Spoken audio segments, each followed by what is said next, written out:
مذاکرات ہو رہے ہیں، جو بات چیت ہو رہی ہے تو بات چیت فائنل مرحلے میں پہنچ چکی ہے۔ زیادہ تر پوائنٹس اور نکات پر دونوں دیش ایگری کر چکے ہیں اور جلد ہی اس کا باضابطہ اعلان ہونے والا ہے۔ ادھر جیسی ہی یہ خبر سامنے آئی ہے کہ اسٹریٹ آف ہرمز اوپن ہو گیا ہے، جہاز وہاں سے آنا جانا کر سکتے ہیں، عالمی تجارت کے لیے یہ راستہ اوپن ہے۔ عالمی مارکیٹ میں تیل کی قیمت میں اچانک کمی آ گئی۔ تیل کی قیمت $100 سے زیادہ ہو چکی تھی پر بیرل، لیکن اب سیدھے اس میں کمی آ گئی ہے، اور امریکہ کے لیے سب سے بڑا چیلنج یہی تھا ابنائے ہرمز کو کھلوانا۔ ایران نے فائنلی ابنائے ہرمز کو اوپن کر دیا ہے۔ میں نے شروع میں ہی کہا تھا کہ ابنائے ہرمز کو ایران آج نہیں تو کل اوپن کرے گا، اور ایران جو یہ دعویٰ کر رہا ہے کہ وہ وہاں سے ٹیکس وصول کرے گا، نیا ضابطہ بنائے گا، یہ پوسیبل نہیں ہے، کیونکہ ایران پر دباؤ تھا عرب دیشوں کا بھی، دوسرے دیشوں کا بھی، اور امریکہ بھی ایسا نہیں ہونے دینے والا تھا،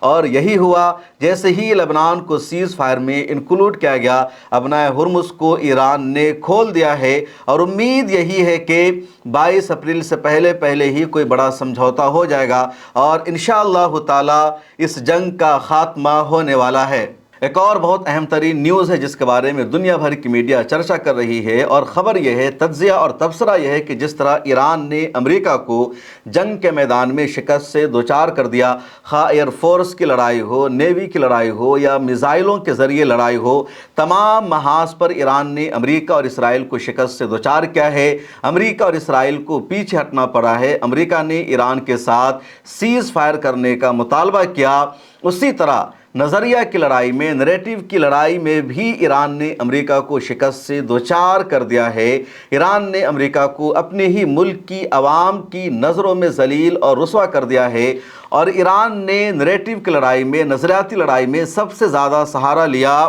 لیگو ویڈیوز کا۔ ایران کی طرف سے لگاتار اس طرح کی بہت ساری ویڈیوز جاری کی گئی، جس کو آپ اسکرین پر دیکھ سکتے ہیں۔ ان تمام ویڈیوز کے ذریعے ایران نے امریکہ کی جو اصلیت ہے اس کو ایکسپوز کیا، پوری دنیا کو بتایا کہ امریکہ نے کس طرح غزہ پٹی میں جنوسائیڈ کروایا ہے، امریکہ نے کس طرح اپنے ہی ملک میں سیاہ فام پر یعنی بلیک پر ظلم اور اتیاچار کیا ہے، امریکہ نے کس طرح دنیا کے کئی ملکوں پر اتیاچار کیا ہے، کس طرح امریکہ نے ویتنام کے ساتھ زیادتی کی، کس طرح امریکہ نے افغانستان میں تباہی مچائی، دوسرے دیشوں میں تباہی مچائی، عراق کی جیل میں امریکہ نے کس طرح ہیومن رائٹس کا وائلیشن کیا اور بے دردی کے ساتھ جیل میں رہنے والوں کو ستایا۔ تو اس طرح کی کئی ساری ویڈیوز ایران کی طرف سے جاری کی گئی، اور ایران کا جو گروپ تھا اس نے اس طرح کی لیگو ویڈیوز بنائی اور امریکہ کو بے نقاب کیا، ایکسپوز کیا، اور زیادہ تر اس طرح کی ویڈیو ایکسپلوزیو میڈیا نام کے اکاؤنٹ سے ریلیز کی گئی۔ یوٹیوب نے اس طرح کی بہت ساری ویڈیوز کو ڈیلیٹ کر دیا، یوٹیوب نے الاؤ نہیں کیا اس طرح کی ویڈیوز کو۔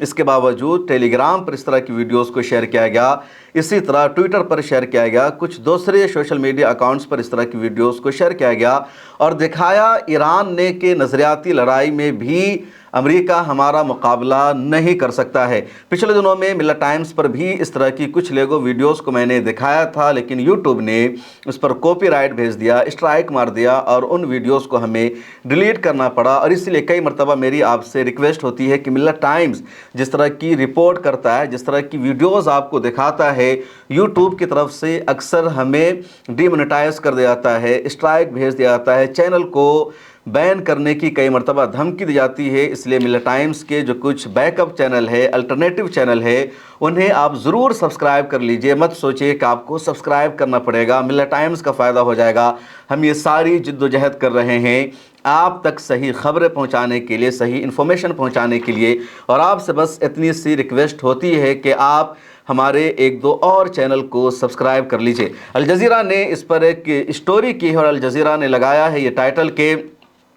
ایران کی جو لوگو ویڈیوز تھی اور جس کا ٹائٹل تھا کہ انتقام سب کے لیے، ان ویڈیوز نے نیریٹو کے میدان میں امریکہ کو شکست سے دوچار کر دیا۔ قطر کے ایک معروف پروفیسر ہے، انہوں نے بھی یہی بیان دیا، اور سب لوگ مان رہے ہیں۔ زیادہ تر نے اس طرح کی ویڈیوز کو بھی شائع کیا، شیئر کیا، اور بتایا کہ ایران کی کیسی ویڈیو ہے۔ بہت ساری ویڈیوز ایسی بھی ایران کی طرف سے بنائے گئے جس میں دکھایا گیا کہ ایران کی طرف سے جو میزائل فائر کیا جا رہا ہے، تو ان میزائلوں پر لکھا ہوا تھا کہ یہ انتقام ہے غزہ کے بچوں کی طرف سے، کسی میزائل پر لکھا ہوتا تھا کہ یہ انتقام ہے امریکہ میں بلیک پر سیاہ فاموں پر جو حملہ ہوا ہے اس کی طرف سے، کسی میزائل پر لکھا ہوتا تھا کہ بدلہ ہے افغانستان پر ظلم اور اتیاچار کرنے کے لیے، کسی میزائل پر لکھا ہوتا تھا کہ یہ بدلہ اور انتقام ہے لبنان میں بے گناہوں کو مارنے کے لیے، کسی پر لکھا ہوتا تھا کہ یہ بدلہ اور انتقام ہے ایران کے مناب اسکول پر بمباری کرنے کے لیے، بے گناہوں کو مارنے کے لیے۔ اس کے بعد دیکھا جاتا ہے کسی ویڈیو میں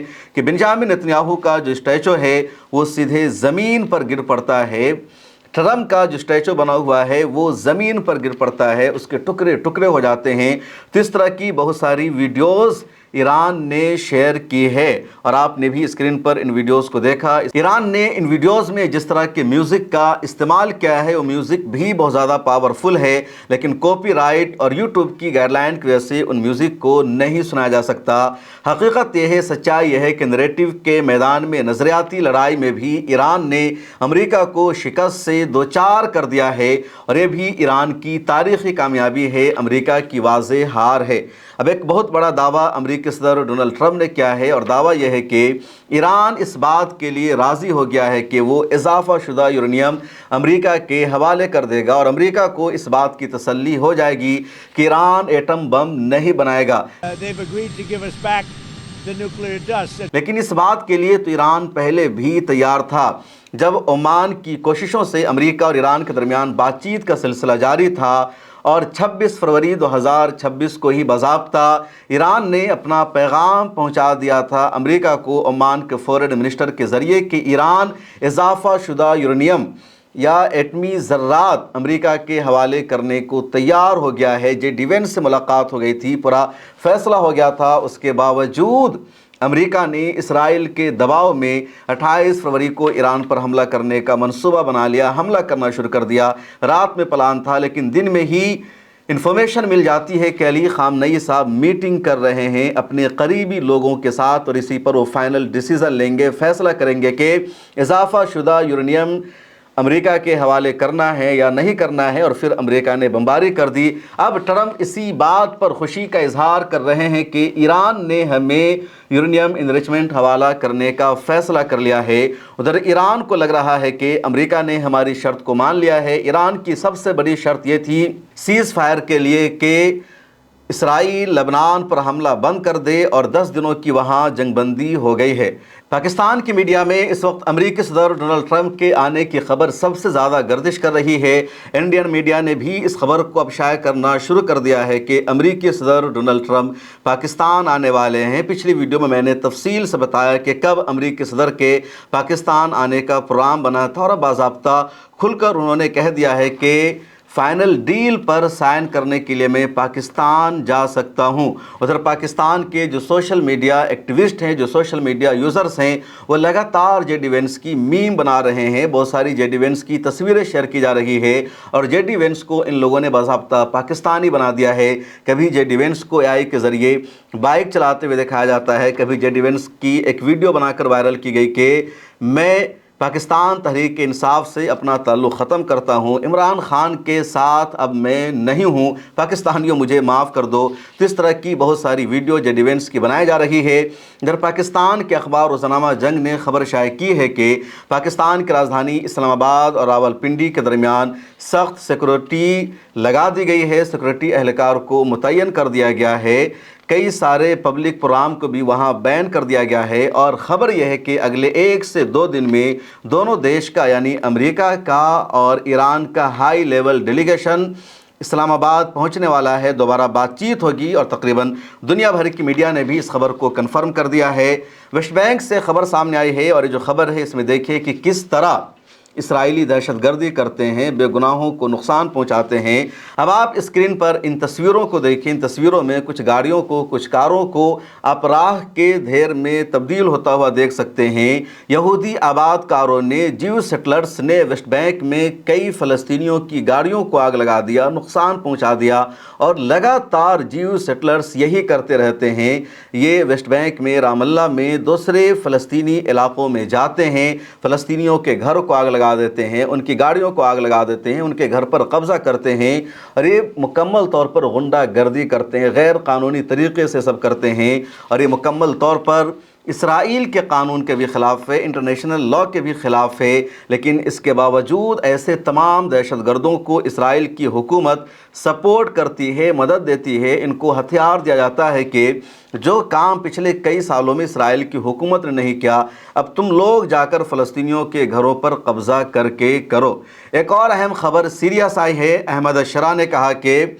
اسرائیل کا معاہدہ کئی دیشوں کے ساتھ ہو چکا ہے لیکن ابھی تک سیریا کے ساتھ نہیں ہوا ہے، اور جب تک سیریا سے اسرائیلی آرمی مکمل طور پر نہیں نکلے گی اس وقت تک اسرائیل کے ساتھ کوئی معاہدہ نہیں ہونے والا ہے۔ بلکہ شام کے صدر احمد الشرا نے یہ بھی کہا کہ ہم اسرائیل کے ساتھ ایگریمنٹ کے لیے، معاہدہ کے لیے سنجیدہ ضرور ہیں، لیکن ہماری بنیادی شرط یہ ہے کہ اسرائیل کو ملک شام سے نکلنا ہوگا۔ ملک شام کا حصہ ہے گولان ہائٹس اور اس پر اسرائیل نے قبضہ کر رکھا ہے، اسرائیل نے اپنی بستیاں بسا رکھی ہے اور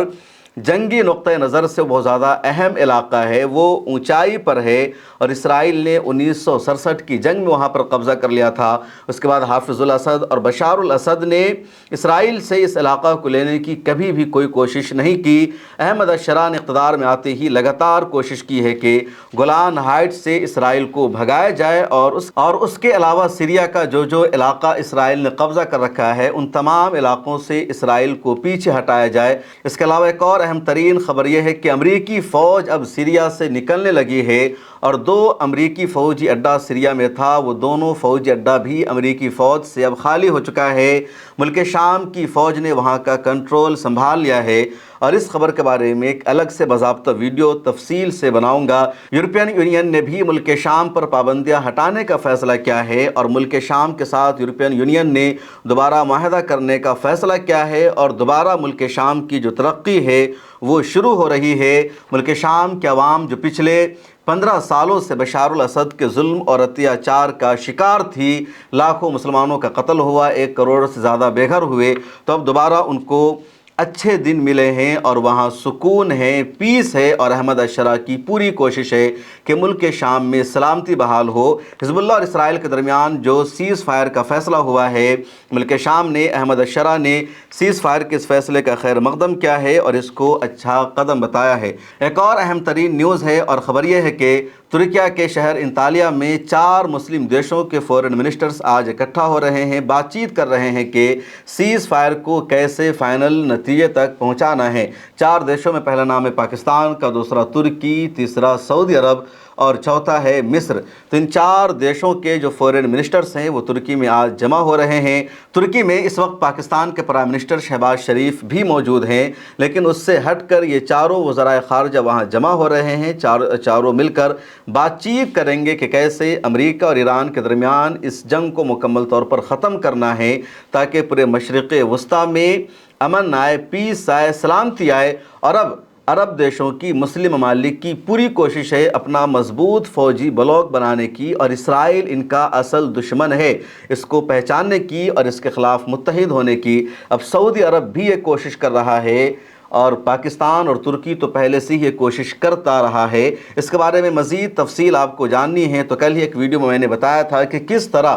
سعودی عرب اب دھیرے دھیرے اسرائیل کو پہچان چکا ہے اور امریکی فوجی اڈے اب سعودی عرب میں اگلے دنوں میں نہیں رہیں گے، کس طرح سعودی عرب کا بیانیہ اور نظریہ چینج ہوا ہے۔ یہ ساری تفصیل جاننے کے لیے آپ ہماری اس ویڈیو کو ضرور دیکھ سکتے ہیں۔ مشرق وسطیٰ میں پچھلے 3-4 سالوں سے جو کشیدگی، کنفلکٹ اور لڑائی جاری ہے اور اسرائیل نے جس طرح اتیاچار کیا ہے، غزہ میں جنوسائیڈ کیا ہے، ایران پر اس نے حملہ کیا، لبنان میں اس نے تباہی مچائی، سیریا میں اس نے حملہ کیا ہے، دوسرے دیشوں پر اس نے حملہ کیا ہے، تو اس کا ایک بڑا فائدہ امت مسلمہ کو یہ ہوا ہے کہ اسرائیل اب نریٹو کی جنگ میں اور نظریاتی طور پر کمزور پڑ چکا ہے اور اسرائیل کی جو ریئلٹی ہے، جو سچائی ہے، وہ دنیا اب جاننے لگی ہے۔ اور اس خبر کو جان کر آپ کو یقیناً حیرانی ہوگی کہ امریکہ، جس کے بارے میں کہا جاتا ہے کہ وہ اسرائیل کا سب سے بڑا سپورٹر ہے، امریکہ میں ڈیموکریٹ کی حکومت بنے یا ریپبلکن کی حکومت بنے، امریکہ میں ڈیموکریٹ کے ارکان پارلیمنٹ ہو یا ریپبلک کے ارکان پارلیمنٹ ہو وہ اسرائیل کے خلاف ایک لفظ بول نہیں سکتے ہیں، اسرائیل کے خلاف پارلیمنٹ میں کانگریس میں آنے والی کسی ریزولوشن کے حق میں ووٹ نہیں کر سکتے ہیں، اسرائیل کے خلاف کوئی نظریہ وہ نہیں اپنا سکتے ہیں۔ اب تک یہی چلا آ رہا تھا، لیکن اب یہ بھرم بھی ٹوٹ گیا ہے اور ڈیموکریٹ کے ارکان کھل کر اب اسرائیل کے خلاف بولنے لگے ہیں، ریزولوشن کے حق میں ووٹ کرنے لگے ہیں۔ اور کل کی رپورٹ یہ ہے کہ امریکی کانگریس میں 2 ریزولوشن آتا ہے۔ ایک ریزولوشن لایا گیا تھا کہ امریکہ ایران کو ہتھیاروں کی سپلائی نہ کرے، خاص طور پر بلڈوزر جو دیا جاتا ہے، مرکاوا ٹینک دیا جاتا ہے اور جو دوسرے ہتھیار دیے جاتے ہیں، اس طرح کے ہتھیار امریکہ ایران کو دینا بند کرے۔ اور ڈیموکریٹ کے 47 اراکین اس وقت کانگریس میں یعنی امریکی پارلیمنٹ میں موجود تھے، ان میں سے 40 نے ووٹ کر دیا کہ اسرائیل کو ہتھیاروں کی سپلائی نہیں ہونی چاہیے۔ اس کے بعد دوسرا ریزولوشن یا دوسری قرارداد یہ تھی کہ امریکہ اسرائیل کو بم نہ بھیجے، کسی طرح کا خطرناک ہتھیار نہ بھیجے، اور اس ریزولوشن کے فیور میں بھی تقریباً 36 اراکین نے ووٹ کر دیا کہ امریکہ اس کو بند کرے۔ ایک اور اہم خبر یہ کہ ڈیموکریٹس کے جو لوگ امریکہ میں اگلے صدر کے امیدوار ہو سکتے ہیں، جو لوگ پریزیڈنٹ کے امیدوار ہو سکتے ہیں، ان میں سے کسی نے بھی اسرائیل کی حمایت نہیں کی، کسی نے بھی اسرائیل کو سپورٹ نہیں کیا کہ اسرائیل کو ہتھیار جانا چاہیے۔ تو یہ امریکی سیاست میں بہت بڑی تبدیلی آئی ہے، بہت بڑا چینج آیا ہے کہ جو یورپ اب تک اسرائیل کو سپورٹ کر رہا تھا یا امریکہ جو مکمل طور پر اسرائیل کو سپورٹ کر رہا تھا، سب سے پہلے یورپ اور عوام کی 7 اکتوبر 2023 کے بعد اسرائیل کی سچائی کو پہچان گئی ہے، جان گئی ہے کہ اسرائیل مظلوم نہیں ظالم ہے، اور اس نے اب تک وکٹم کارڈ کھیل کر پوری دنیا کو بیوقوف بنایا ہے۔ اور اب ان دیشوں کے جو پولیٹیشین ہیں، جو سیاست داں ہیں، انہوں نے بھی اسرائیل کی سچائی کو جان لیا ہے، اور اب امریکہ کی ڈیموکریٹ جیسی پارٹی جو ہمیشہ اسرائیل کو سپورٹ کرتی رہی ہے،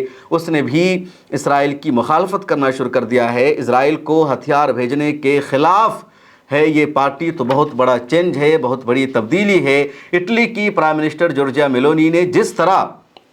پچھلے دنوں اسرائیل کے ساتھ اپنا ڈیفنس ایگریمنٹ سسپینڈ کر دیا اور وہ دھیرے دھیرے فلسطین کو سپورٹ کر رہی ہے، اسرائیل کے خلاف جا رہی ہے، بہت بڑی تبدیلی ہے، بہت بڑا چینج ہے۔ یورپ کے کئی سارے ملکوں نے اب فلسطین کو ایک آزاد اسٹیٹ کے طور پر ریکگنائز کر لیا ہے۔ تو اب آپ مان لیجئے کہ دنیا کا جو نظام ہے دھیرے دھیرے بدلنے والا ہے، امریکہ کا ورلڈ آرڈر بدلنے جا رہا ہے، عالمی اسلام کے لیے ایک نئی صبح کا آغاز ہونے جا رہا ہے، امید کی کرن طلوع ہونے جا رہی ہے۔ مشکل ضرور ہے، پریشانیاں ضرور ہے، لیکن مشکلوں کے بعد ہی، پریشانیوں کے بعد ہی آسانی آتی ہے۔ اکثر کہا جاتا ہے کہ حالات زندہ قوموں پر آتے ہیں، جو مردہ قومیں آتی ہے ان پر مشکل حالات نہیں آتے۔ مشکل حالات کا نزول قبرستان میں نہیں ہوتا ہے بلکہ زندہ رہنے کے دوران ہوتا ہے، اور اسی لیے اکثر ایک شعر میں کہتا ہوں کہ کچھ دیر کی خاموشی ہے پھر شور آئے گا، ابھی تمہارا وقت آیا ہے ہمارا دور آئے گا۔ مجھے دیجیے اجازت، ملتے ہیں اگلی ویڈیو میں، پھر ملاقات ہوگی۔ اللہ حافظ۔